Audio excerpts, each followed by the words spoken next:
বাংলাদেশের এই আন্দোলনকে নিয়ে ইন্ডিয়ান মিডিয়ায় অনেক ধরনের আজে বাজে কথা রাখে। আমার মনে হয় এই ডকুমেন্টারিগুলো ইন্ডিয়ান মিডিয়ার জন্য একটা চপটে দেখা।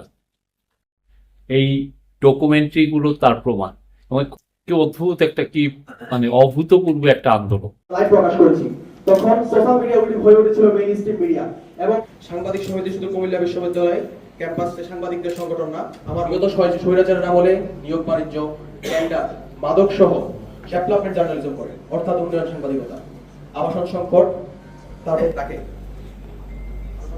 সাংবাদিকদের কাজ হচ্ছে তিনটি দরকার। আমরা যারা ক্যাম্পাসে সাংবাদিকতা করি তারা অনেকে মনোযোগ প্রক্রিয়া নিয়ে যেত তার সংবাদ প্রকাশের জেরে, কিন্তু তিনি তা না করে তার এখানে বহিষ্কার করেছিল সংবাদ প্রকাশ করার জেরে।